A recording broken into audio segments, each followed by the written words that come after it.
felt it was a draw? Man, I could just laugh about it. That's all. For me, man, it's someone that never really took a loss. You know. You get it.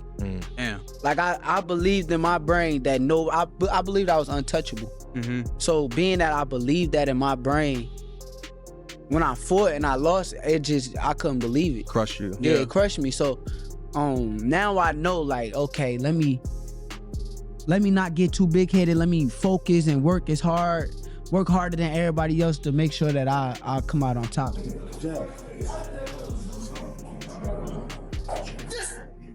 Get him when you want him, corner him up, you gotta jam the brakes. That's it, right there.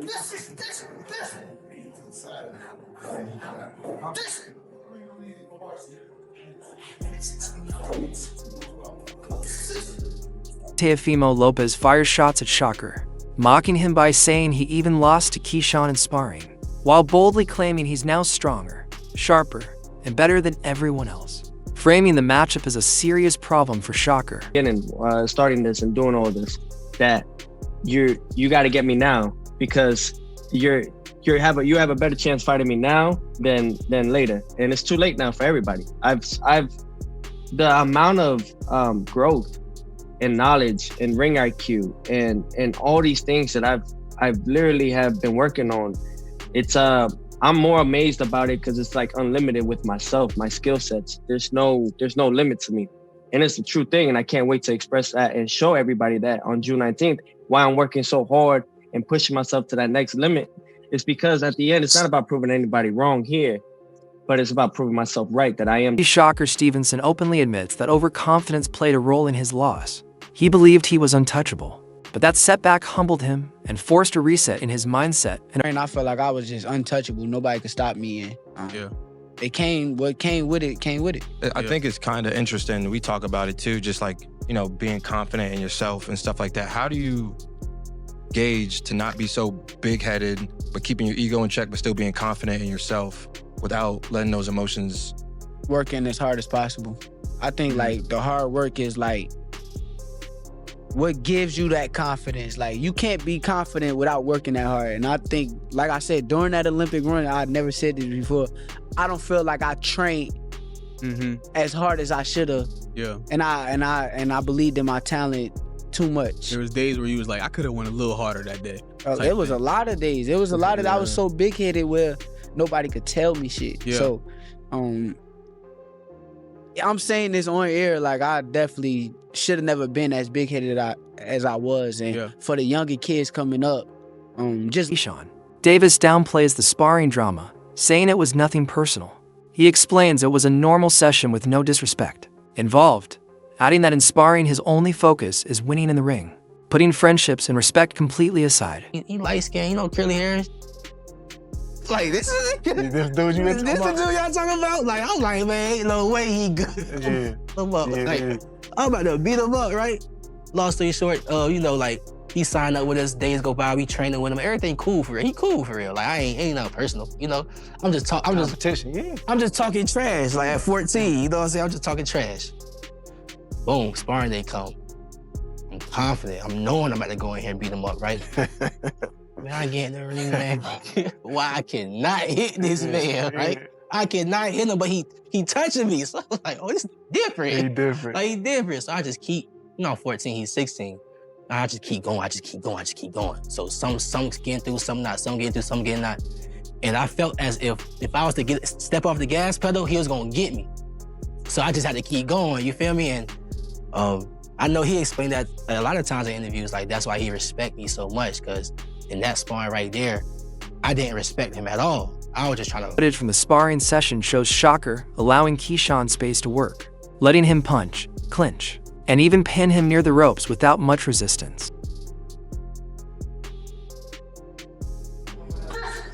Right.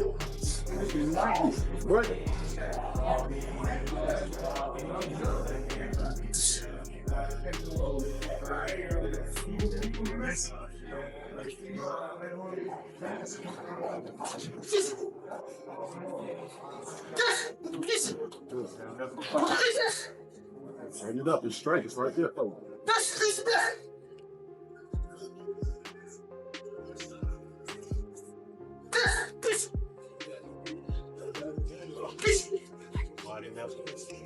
Shakur's trainer responds by stressing that elite fighters must be willing to face opponents who step forward, apply pressure, and try to break them down. If you can't handle that, he says, you don't belong. Showed in that Teofimo fight that he's a good 6-round fighter. After the 6th round, he died in both fights. And he just walked straight forward with no defense. Something like Jermaine is like the opponent. If you don't have a field day with a guy that put their hand up and walk right to you and hopefully wear you down, willing to wear you down. Facio Falcone, one of Shakur Stevenson's sparring partners, believes Shakur's power and ring IQ have taken a noticeable leap, arguing that Teofimo Lopez won't be able to deal with his skill set. I would say early this year, around January, I sparred him. Amazing work. He was a great guy, bro. Showed me a lot of love on social media. Teofimo, I never worked with him. For me, working with Shakur, I see him super dominant. His distance is amazing. He lives up to everything that they say that he is. As far as Teofimo, I see he's very explosive. But I've seen him have a lot of hard time. He had hard times with southpaws, bro. When Jermaine Ortiz boxed him southpaw. Sandor Martin. Sandor Martin boxed him southpaw. He fought a great fight, but then he beat Josh Taylor.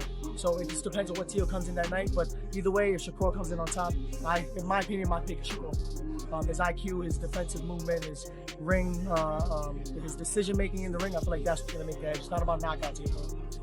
Teo's really explosive, not just with like punching, just himself. Like how do you handle a fighter that, that fights with an awkward rhythm and throws punches from multiple different angles? The good thing about fighting for world titles, you got 12 rounds. Like me, I got 6. I don't like 6. I want to fight 8, 10, 12. That's when you see the best so far, like we were speaking about earlier. Yeah. So the deeper the rounds go, the slower the pace gets. Shakur is very good at controlling the pace. He's very good at fighting at one pace. And yeah, bro, it just takes time. So I would just say he gets in there, starts filling them out, and then he has those rounds to adjust and adapt. Teo's gonna come, how Teo's gonna come, and Shakur is just gonna be the untouchable Shakur. So that's how I see that fight going. What's the goal? Keep it boring? I wouldn't say keep it boring. Me personally, I like how when Shakur fights and hits and I can hit. As me personally, yeah. I'm a boxer. I love boxing though, so I love what he does and his ring IQ. So it's not boring to me. I guess to the fans, they want to see the other side of what I'm saying is that guy's the bigger puncher. He's explosive, right? You're the master boxer. Shakur Stevenson appears. Shakur Stevenson projects confidence, saying Teofimo has never faced anyone like him. He believes the fight won't be overly difficult and insists he's ready to prove he's the best. Fight nobody yet. Like he ain't never really been in there with nobody like me. And I know like it's a whole difference getting in the ring with somebody who really can fight and a regular fighter. So it is a kind of a trap fight because you'll get your mindset on fighting somebody that's not that good, but you just never know. So at the end of the day, I got to be well prepared, and I know there's been a lot of upsets in boxing.